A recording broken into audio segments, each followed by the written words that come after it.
dois, três. Olá, pessoal, boa noite.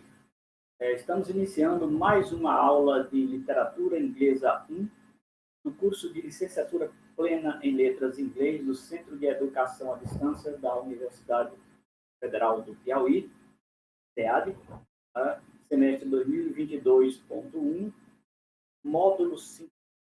Tá? É a nossa terceira aula dessa disciplina. Espero contar com a participação de todos vocês. Espero também que tenham participado aí dessas atividades que a gente vem sempre cobrando e que também participem dos fóruns. Não percam os prazos estipulados, tá certo? Não percam as datas, tá? A gente vem sempre enfatizando que cumpram aí os compromissos com a disciplina, tá? E gostaria também de pedir mais participação de vocês durante as aulas. Então, não só da aula de literatura inglesa, como das demais aulas do curso. É importante a participação dos alunos, até porque nossa participação aqui via plataforma, ela tem sido o ponto principal de apoio das disciplinas do curso de Letras em Inglês e também dos demais cursos à distância, do CEA. Okay? Então, eu espero contar com todos vocês durante esses 50 minutos, aí, uma hora que nós temos de aula, tá? E vamos à nossa terceira aula, continuar aqui com os conteúdos que terminamos na aula anterior. Tá? Antes de tudo, eu gostaria de saber se vocês assistiram aos vídeos, aqueles vídeos que foram recomendados. Queria que vocês se manifestassem, tá? Se alguém assistiu algum dos vídeos, ou se não, os 4 vídeos que estão sendo indicados na plataforma. Alguém de vocês aí, alguém assistiu um dos vídeos? Pelo menos um? Tá? Diz aí, quem assistiu, quem já teve aí algum momento de assistir o vídeo e conhecer um pouco mais dos conteúdos. A Paloma disse que viu um vídeo sobre o Shakespeare, né? Tá? Que aproveitando aqui a oportunidade, é sem dúvida umas indicações muito recomendadas. Tá? É muito recomendado você ler, não só ler, hoje nós temos a tecnologia a nosso favor, e você pode, não só esse vídeo, Paloma, como demais outros vídeos que você pode assistir sobre a vida do William Shakespeare, traz muitas informações e, à medida que você vai entrando no conteúdo, falando sobre a biografia, as obras do Shakespeare, você vai passando a gostar da literatura inglesa. Tá? A princípio, muita gente não tem assim, muito apreço pela literatura, por não conhecer aonde é que ela nos remete. Não só a cultura, conhecimento da cultura, da história e da literatura em si, até porque o Shakespeare ele representa um patrimônio mundial em termos de literatura, considerado aí o maior dramaturgo da história. Tá? Então, qualquer vídeo que você assistir que fale sobre Shakespeare, vale a pena. Vale a pena. E principalmente se você escolher uma das suas obras, não sei nem assim destacar uma delas, porque todas são maravilhosas, são fantásticas. É um conteúdo muito rico para quem gosta de apreciar uma coisa muito boa. Principalmente também, eu recomendo que você possa ler um livro. Ler um livro é bem melhor do que você assistir a um filme. Porque o filme ele trata as obras, não só do Shakespeare, como de outros expoentes da literatura inglesa. No filme, a obra é retratada de forma mais resumida. Tá? Qualquer filme, ele traz apenas um resumo, uma abordagem, ou uma versão que modifica muito para que se caia num contexto mais atualizado. Essas obras elas são adaptadas. Tá? Por isso que, ao ler um livro, às vezes você vai ouvir o conteúdo que o professor está transmitindo e você pode achar que está diferente daquele que você viu na tela do cinema, tá? Na TV, no seriado,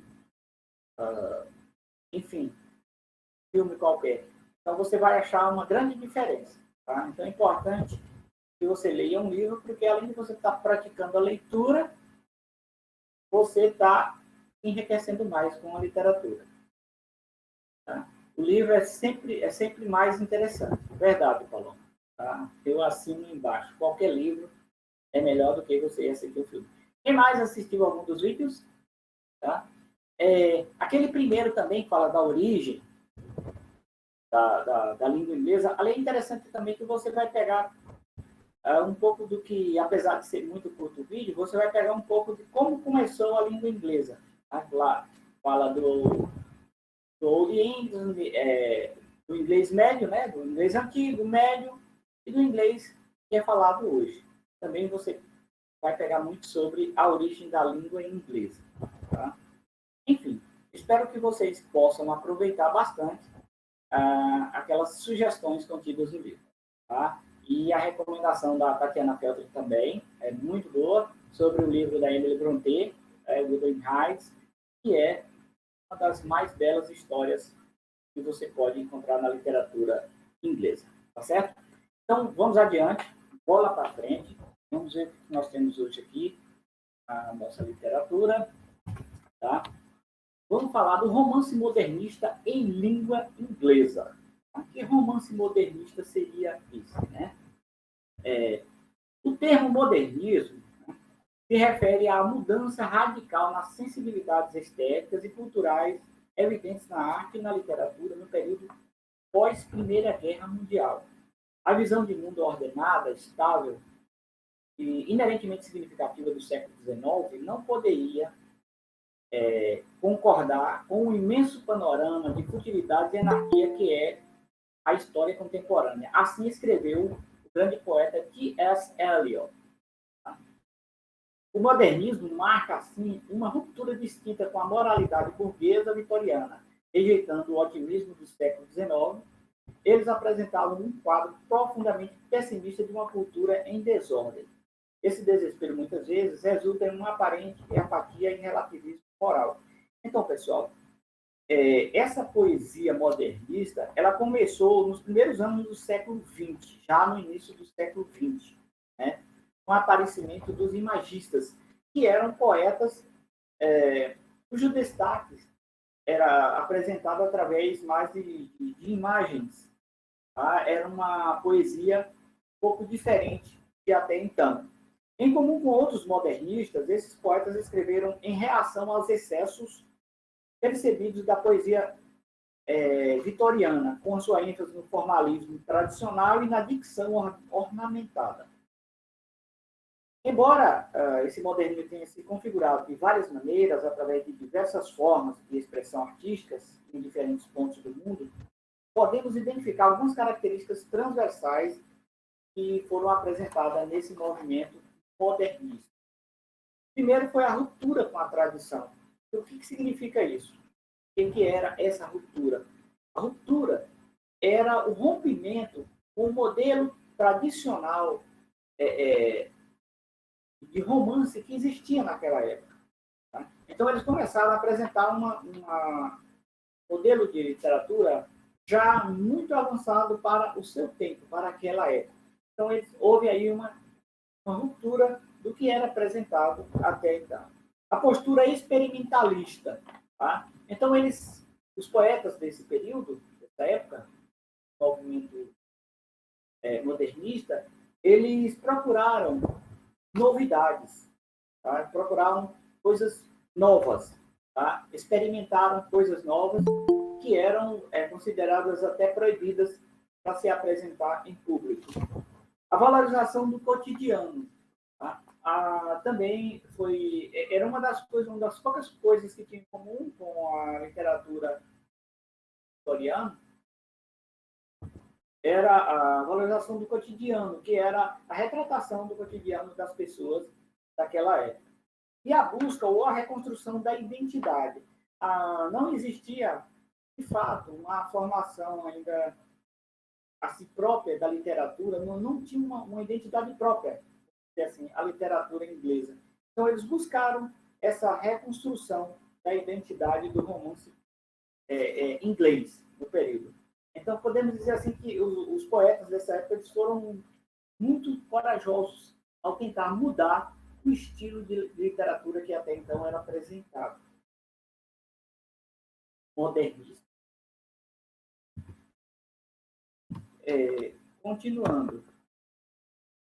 Entre esses romancistas modernistas, podemos destacar alguns como A.M. Forster, Virginia Woolf, G.A. Lawrence, Aldous Huxley, Evelyn Waugh, George Orwell e Graham Greene. Tá? Entre esses, alguns deles tiveram mais destaque do que os outros.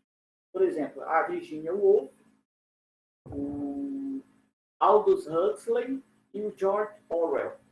São alguns que tiveram, digamos, mais destaque dentro da poesia romântica inglesa.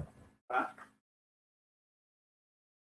Vamos falar um pouco sobre a vida da Virginia Woolf. A Virginia Woolf ela é hoje considerada uma das maiores escritoras do século XX. Foi uma grande romancista e ensaísta, né, bem como figura de destaque na história da literatura, como feminista e modernista. Ela nasceu em 1882, sofreu fortes traumas na adolescência em razão da morte da sua mãe, né, e da sua meia-irmã, que deixaram vulnerável a colapso nervoso pelo resto da sua vida. Em 1941, temendo um novo surto de doença mental, cometeu suicídio. Ela teve um fim trágico, porque ela, em função de problemas pessoais, de família, ela acabou se atirando num rio, né, com os bolsos cheios de pedras, e onde ela veio se afogar, frequentemente, no rio. A Virginia Woolf, nós temos algumas obras que foram de grande destaque na literatura, na poesia romancista daquela época. Nós temos aí o primeiro deles, né? Mrs. Dalloway. Mrs. Dalloway é um romance de 1905, né? Foi publicado no dia 14 de maio de 1925, e ele narra um dia da vida de Clarissa Dalloway, uma mulher inglesa rica e em um ambiente entre guerras, né? Outros pontos muito interessantes são o feminismo e a bissexualidade, a relação de Clarissa e Célio, além da dicotomia entre as personalidades, uma independente e insubordinada, e a outra uma típica dona de casa. Então, é uma das características da Virginia Woolf, era o destaque para o feminismo. Essa questão de defender o feminismo já vem de muito antes. E ela enfatizava muito isso nas suas obras. Essa Mrs. Dalloway fala muito dessa questão do feminismo, tá? Da bissexualidade também. Ela já abordava esses temas com grande destaque nesse período. Por isso que já se considera romance mesmo tipo modernista.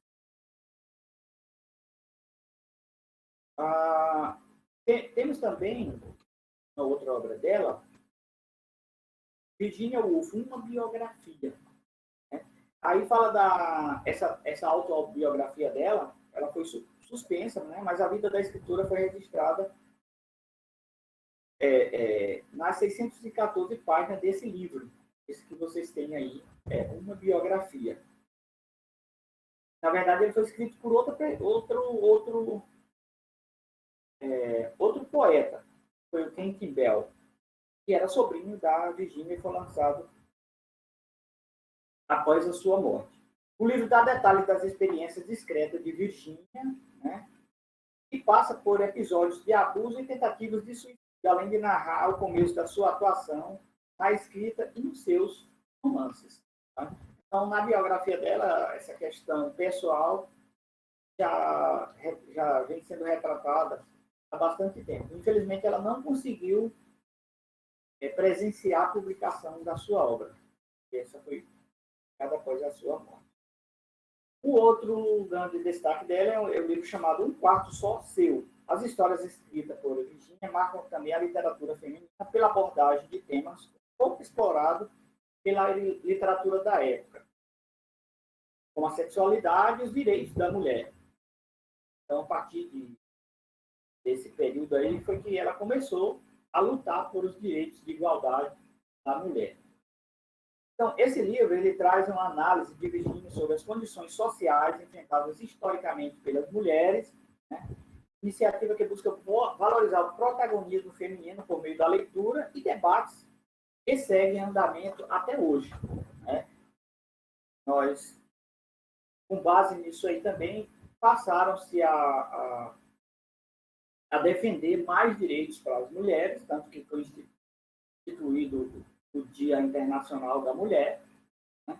Então, como vocês podem ver, a literatura ela traz grandes contribuições, não só para a questão cultural, mas para debates que são relevantes para a sociedade contemporânea. Podem ver a obra de Virginia Woolf. Tá? E um outro livro aí, aliás, o quarto livro, Orlando, uma biografia. Essa também, pessoal, é uma história muito interessante. Se você pegar esse livro e começar a ler, você vai gostar, vai lhe chamar muita atenção pelo enredo. Desculpa. Orlando é a história de um jovem aristocrata, olha só, nascido no século XVI, mas atravessando os anos até o século XX. E que se vê em um dado momento misteriosamente transformado em mulher, em Lady Orlando. No início, o jovem Orlando é descrito de uma maneira ora brilhante, ora ingênua, por sua voz narrativa que está preocupada em reconstituir a sua existência através da escrita de uma biografia. Então, assim, a Virginia Woolf, mais uma vez, ela não foge da sua temática, né? Que é a busca da identidade das pessoas, da forma como a pessoa quer se manter. Então, Orlando traz aí a história de um personagem, né? E ele fez uma viagem, chegou num outro país, e lá ele se sentiu transformado em uma mulher. Passou a se chamar Orlando, ou Lady Orlando. Tá? Então, são histórias muito interessantes e essas são as características que marcaram a vida da Virginia Woolf e o seu legado literário. Okay? Mais adiante, nós temos um outro grande romancista, né? O poeta Aldous Huxley. Esse também, acredito que quem gosta de literatura já ouviu falar ou talvez já leu alguma obra de Aldous Huxley. Aldous Huxley. Vamos falar aqui um pouco da vida do Aldous Huxley. Foi um escritor inglês, nasceu em 1894. Seu primeiro romance, Férias em Crom, foi publicado em 1921. Seu sucesso como escritor, no entanto, ocorreu em 1928, com a publicação do livro Admirável Mundo Novo. Em 1932, passou a ser reconhecido mundialmente. Né? Nós vamos já falar sobre essa grande obra dele. Em 1937, o escritor modernista se mudou para os Estados Unidos, onde teve experiências místicas e aí ele passou a ter contato com as drogas, que isso era uma coisa corriqueira para muitos escritores da época. Morreu nos Estados Unidos em 22 de novembro de 1963, depois de escrever contos e romances marcados por individualismo, fluxo de consciência, sátira e pessimismo. Tá? Mas, enfim, ele teve seu trabalho reconhecido, como muitos autores, depois da sua morte. Infelizmente, o reconhecimento só veio depois, quando as suas maiores obras foram destacadas. Nós temos aí uma foto dele. Pronto. uma das suas principais obras foi o Brave New World. Esse Brave New World é o Admirável Mundo Novo, assim como ele foi traduzido para nós. Para vocês terem uma ideia, por que chama de... por que chamava de modernista? Né? Porque eles já traziam, já escreviam sobre uma ficção já mirando no futuro. Tá? Mirando no futuro. Brave New World, o que ele trata? Admirável Mundo Novo, a tradução em português, o livro mais famoso de Aldous Huxley foi publicado em 1932. A narrativa se passa em um futuro distópico. Futuro distópico. Mais precisamente no ano de 2540. Olha só como já pensava o escritor naquela época, já pensava no futuro. Em que as pessoas são socialmente controladas por meio de avançada tecnologia e alienadas da realidade em que estão inseridas. O processo de alienação conta com a ajuda de uma droga chamada soma. Tá? Então, Brave New World, no slide, você já dá para perceber que há uma imagem futurista com bebês de proveta e a outra imagem à esquerda. O que ela significa aí, Paloma? Essa imagem da esquerda, onde tem o rosto. Lá nas características da sua forma de escrever, dele escrever esse livro, era um livro futurista, né? Onde as pessoas tinham Alguém pode me responder? Na imagem da esquerda, nós temos aí uma forma de manipulação, não é isso? Dá para perceber que é uma forma de manipular, ou seja, de alienar as pessoas na realidade onde elas estão inseridas. Então, o Brave New World ele já mostra um mundo bem futurista, à frente do seu tempo.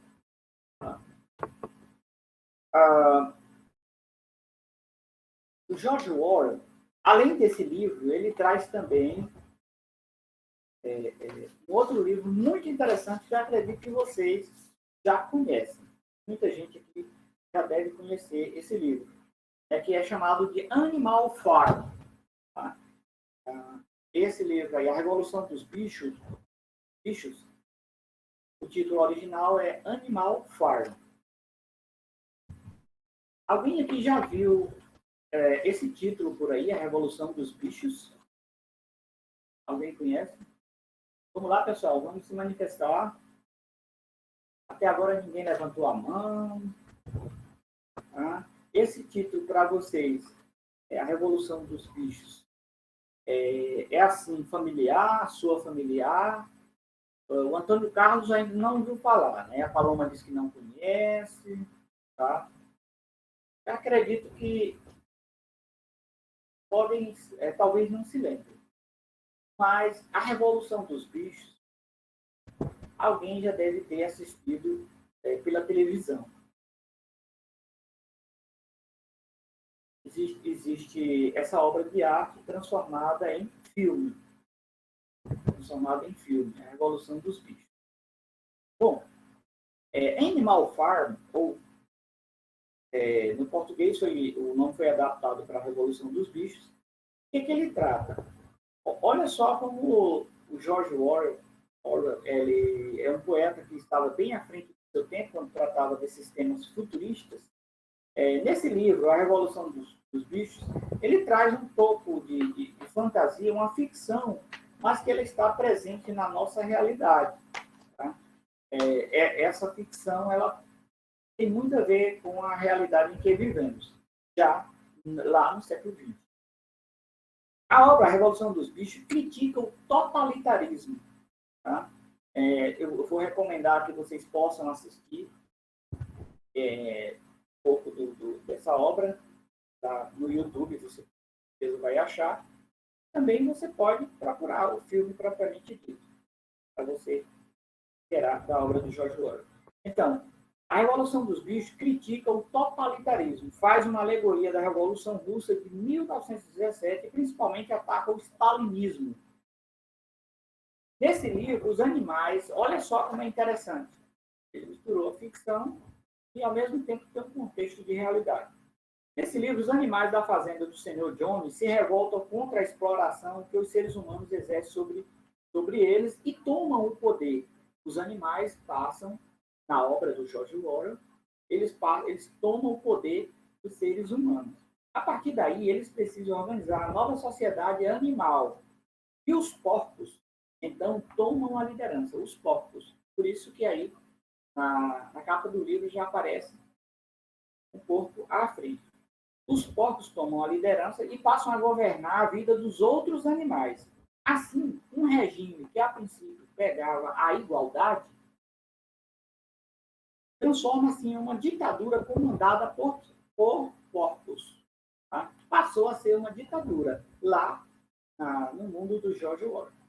Corrompidos pelo poder, os porcos passam gradualmente a se comportar como seus opressores, neste caso, os seres humanos. Né? Isto é, os seres humanos. Portanto, o narrador faz uma crítica sociopolítica e alegórica, em que os personagens representam o proletariado, que são os animais, né? Os capitalistas, que somos nós, seres humanos, e os stalinistas, que são os porcos que passaram, que assumiram o poder. Tá? Então, olha só como ficam as coisas. Os porcos passaram, assim que eles assumiram o poder, eles assumiram uma postura que antes eles criticavam. Tá? Eles criticavam. Olha só qual a temática do Animal Farm. A ambição e poder, porque antes os animais não tinham essas intenções. Eles queriam tomar o poder, mas simplesmente porque eram oprimidos pelos seres humanos. Então, o livro traz uma temática atualizada, onde tem ambição, poder, autoritarismo, e assim que os povos assumiram, eles passaram a tratar de forma diferenciada aqueles que estavam abaixo da sua autonomia. Revoluções que nada mudam, eles sempre faziam as mesmas coisas iguais ao que os seres humanos faziam, passaram a ter a vaidade humana. Entendeu? Eles passaram, inclusive lá no filme é relatado que eles passaram a ter contatos com humanos onde eles foram corrompidos. Animalização do homem, personificação dos animais. É o que é retratado na obra do George Orwell. E para finalizar essa parte aqui do Animal Farm, lá quando os povos quando os animais assumiram o poder, eles determinaram algumas normas, regimentos próprios, todos que tinham lá na Revolução dos Bichos. Tá? Então, tinham os mandamentos, as leis, as regras, e tinham esses mandamentos. O primeiro deles, olha só, qualquer coisa que ande sobre duas pernas é inimigo. Quem não tivesse quatro patas era considerado inimigo. Qualquer coisa que ande sobre quatro pernas ou tenha asas é amigo. Né? Então, quem tinha quatro pernas eram amigos. Nenhum animal usará roupas. Né? Nenhum animal dormirá em cama. Nenhum animal beberá álcool. Nenhum animal matará outro animal.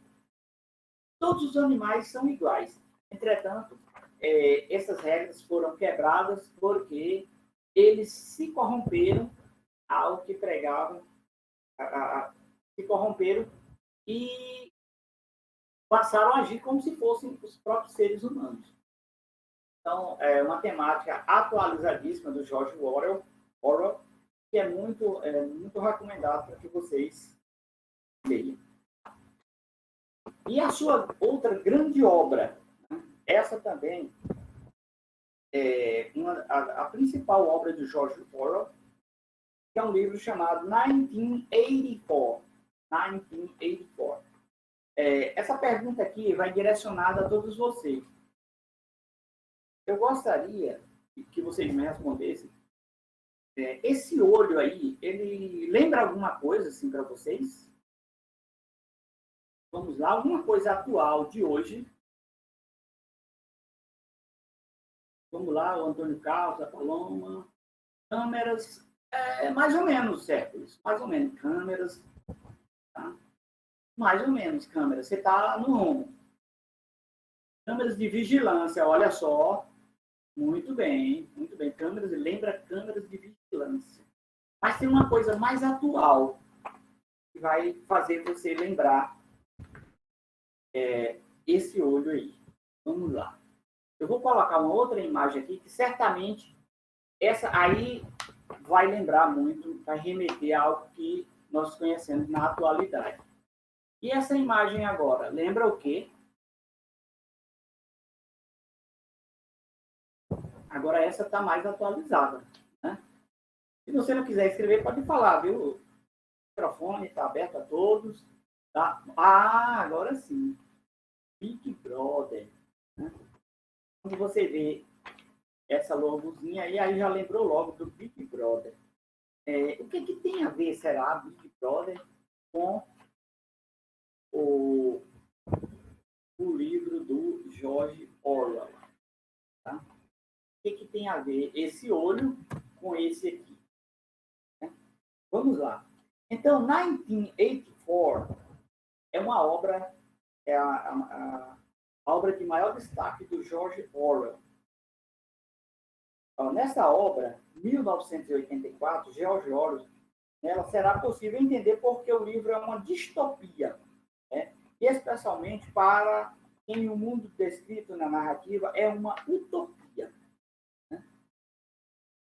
Aí nós temos duas palavras distintas, né? Distopia e utopia. Mas qual a diferença? Alguém sabe dizer o que é utopia? O que é uma utopia? Vamos lá. Alguém pode me dizer o que é uma utopia?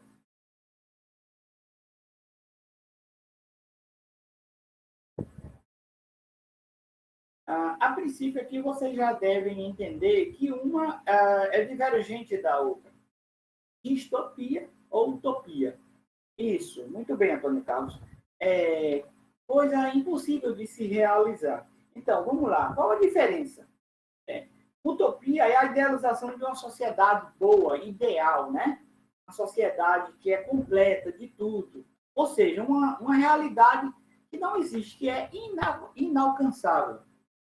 É isso, Hércules? Uma realidade não alcançável. Então, utopia é isso. É um mundo, gente, onde você não consegue realizar. Tá? É uma coisa muito distante. Utópico. Quando você vê que algo é utópico, é uma coisa impossível de se realizar. Né? E a distopia é a idealização de uma sociedade em condições de extrema opressão, de desespero ou de privação. É uma coisa totalmente oposta. Na utopia você tem as coisas tudo perfeita, tudo funciona bem, você não é oprimido, você não é perseguido, você não é vigiado. Então, o livro dele, ele retrata mais ou menos isso aí.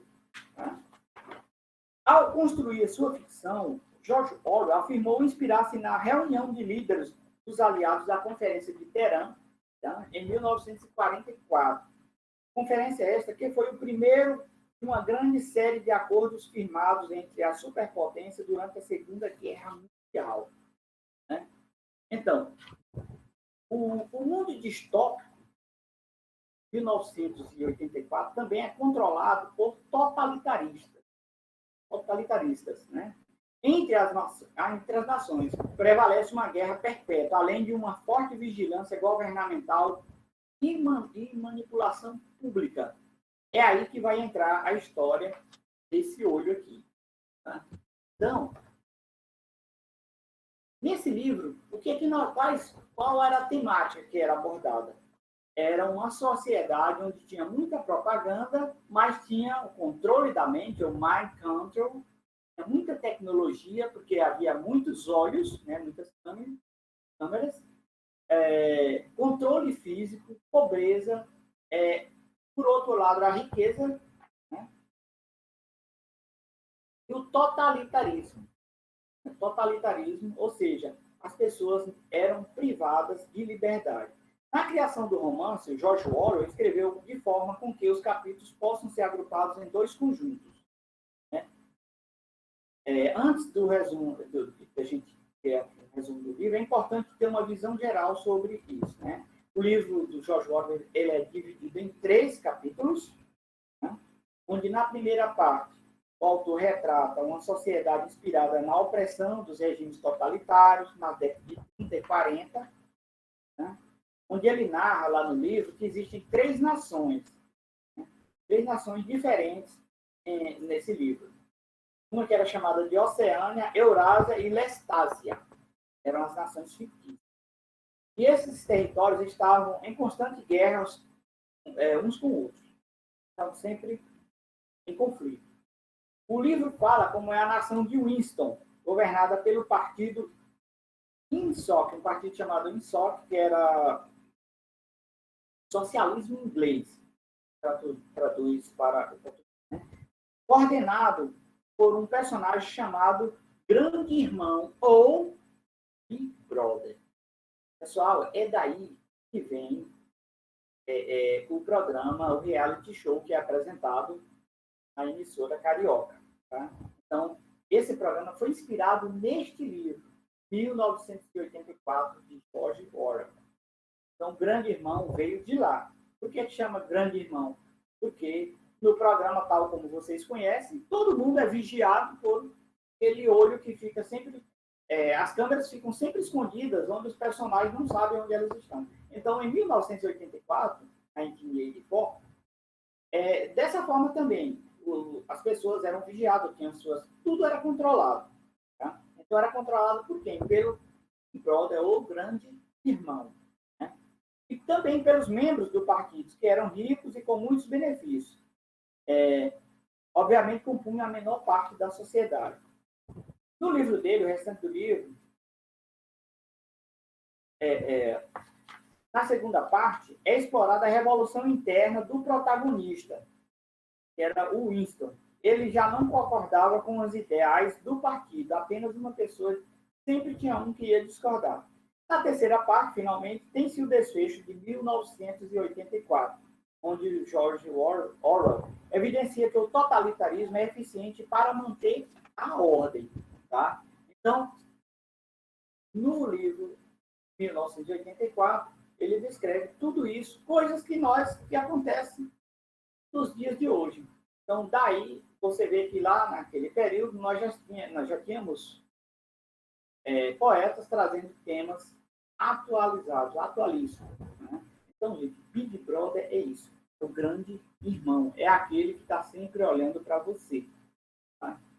Então, às vezes, muita gente se depara com esse livro, quando se depara com essa temática, pode até achar que o livro tem a ver com o programa. Na verdade, o programa que foi baseado no livro. Ok? Então, é um livro muito bom, que traz um tema moderno, tá? Atualizado, que vale a pena você ler. Recomendo muito a vocês leiam este livro. E há também obras de cinema com 1984. Vale a pena. Alguma dúvida aí, pessoal, sobre a obra do George Orwell? Ou Big Brother 1984? Bom, estou vendo que está todo mundo calado, então sigamos adiante.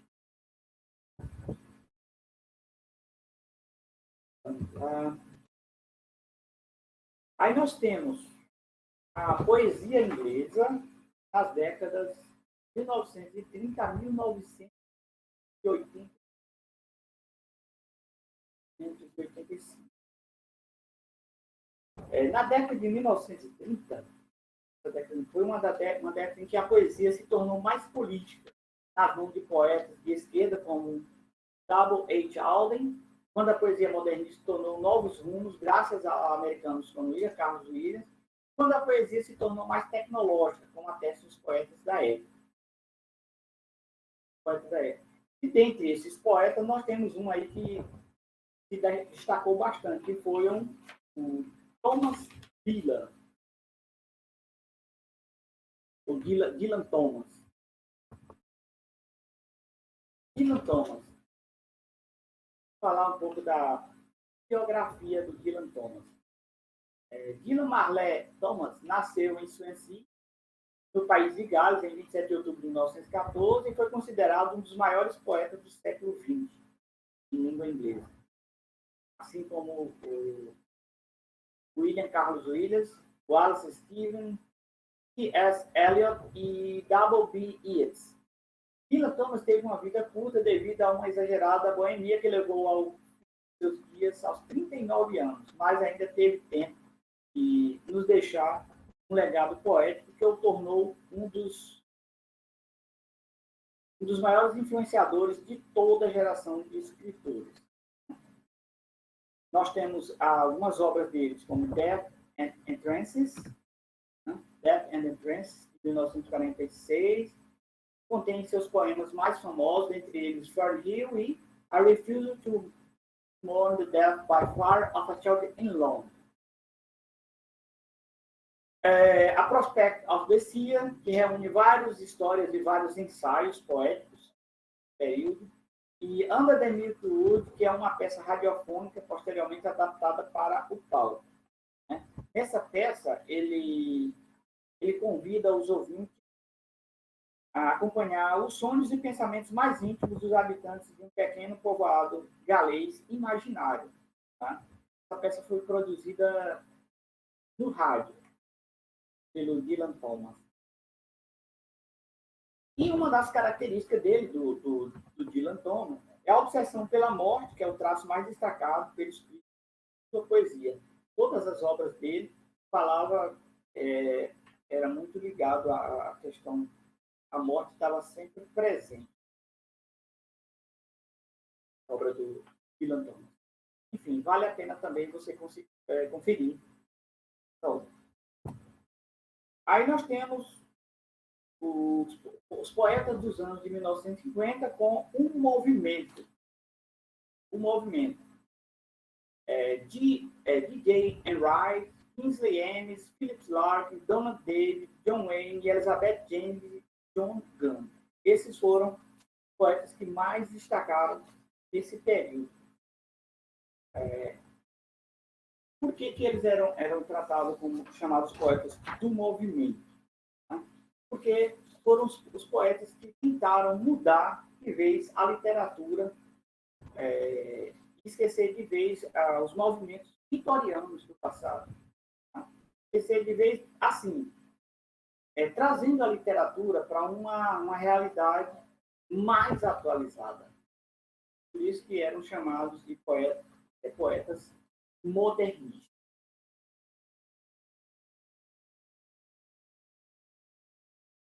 Aí, dentre esses poetas, nós podemos destacar também o Philip Larkin. Né? Dentre eles tem o Philip Larkin, que teve grande destaque. Ele viveu de 1922 até 85. Já é um poeta que podemos dizer que é contemporâneo. Ele nasceu em Coventry, na Inglaterra, frequentou St. James College, em Oxford, trabalhou em bibliotecas a partir de 1943, foi o responsável pela biblioteca do Prima Jones, na cidade de Hull, na Inglaterra, que foi onde ele morreu. Seus primeiros poemas foram publicados numa antologia de poetas de Oxford, em 1944. No ano seguinte, publicou seu livro individual de estreia, The North Ship. The North Ship.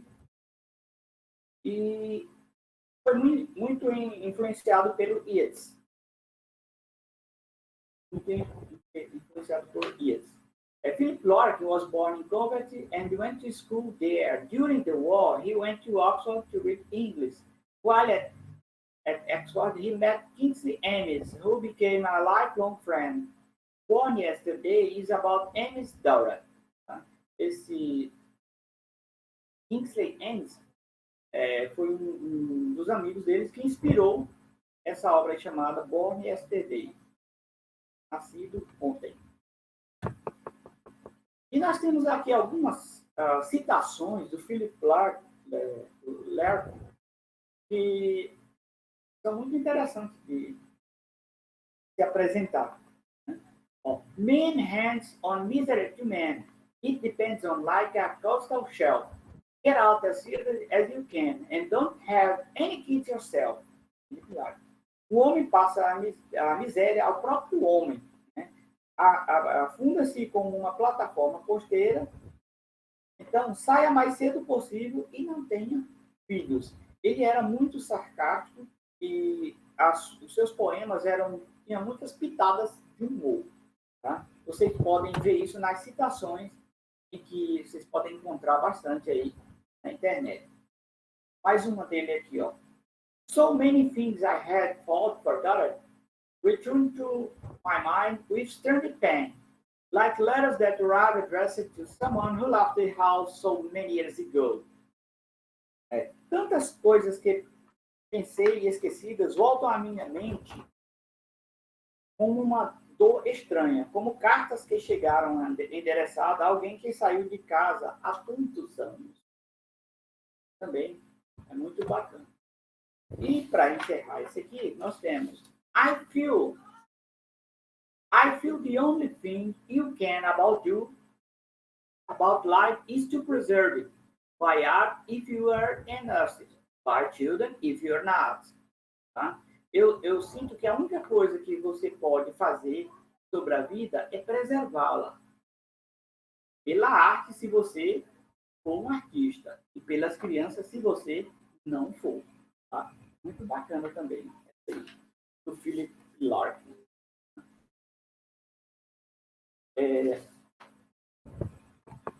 E aí, para encerrar, nós temos aqui o pós-modernismo no romance inglês.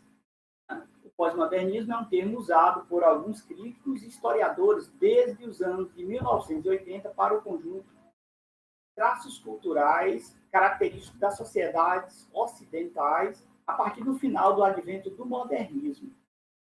O próprio termo pós-modernismo apresenta dificuldades de compreensão. Seu uso extrapola o âmbito literário e a palavra tem sido usada para descrever um sem número de fenômenos culturais. De qualquer forma, não é possível pensar no pós-modernismo sem nos reportarmos ao modernismo, como a própria palavra sugere. Então, pós-modernismo já sugere que é algo depois do modernismo. Tá? Então, por isso que é difícil de se apresentar esse termo de forma literária. Então, há uma certa dificuldade para se descrever isso. Mas, enfim, o pós-modernismo é tudo aquilo que é tratado após aquilo que é moderno. Aí nós temos alguns autores do pós-modernos, né? John Robert Fowler, Julian Patrick Barnes, Graham Swift, Martin Amis, Will Self e muitos autores diferentes têm sido rotulados como pós-modernistas. Esses escritores incluem Thomas Bergen, Richard Bordner, John DeLillo, William Geddes, Vladimir Nabokov, Thomas Pynchon, Peter Altnor, Angela Carter, Salman Rushdie e Humberto Eco. Já são bem pós-modernistas. E aqui, pessoal, para encerrar, nós temos uma figura que fala tudo sobre, estudos sobre o pós-modernismo. Nós temos uma imagem. Hércules, o que você tem a me dizer desta imagem que nós temos na tela em preto e branco? O que ela representa quando a gente se fala em pós-modernismo? Vamos lá, o Antônio Carlos vai responder. Pode falar, Antônio Carlos. A pessoa aí fala da evolução, né? Entendeu? Do homem, desde os tempos dos primatas até a data de hoje. Entendeu? Hoje todo ser humano é identificado através de código de barra, não é isso? Código de barras, olha só, onde nós chegamos, né? O que eu acredito é que o pós-modernismo é o que eu penso, no meu modo de pensar. Ele é apenas um aperfeiçoamento do modernismo, né? Exatamente. Então, sempre aperfeiçoando, não é isso? Sempre aperfeiçoando. E nós chegamos num ponto que todas as coisas elas se confundem numa só. Né? Tudo isso. Hoje está interconectado, né? Tanto culturalmente como socialmente, nas nas mais variadas formas da gente se viver, se tornou tudo moderno. Ou seja, além do que está, a modernidade já ultrapassou isso aí. Eu acredito que um autor daquele período ficaria difícil para ele, né, o Antônio Carlos, se ele fosse, digamos assim, conceituar a sociedade atual, né? Isso é. Eu acho que não sei como é que ele ia conseguir dar um conceito para a nossa sociedade. Porque já extrapolou tudo que se tinha de moderno. Tá? Exatamente. Eu estava observando que todos esses autores que vêm, desde a primeira aula lá de Shakespeare até hoje, o modernismo e o pós-modernismo, eles vão sempre pelo mesmo nicho, pela mesma linha. Ou seja, eles usam um pouco de utopia, né, que é uma ficção, né? É mais ficção. E dentro dessa ficção, eles usam a distopia, né? Que é uma coisa que, já que é impossível você fazer, então vai ter alguém que tem um poder maior do que vai te obrigar a você fazer. Isso, para contrapor a essa utopia que é vivida lá na ficção do autor. Sempre tem. Né?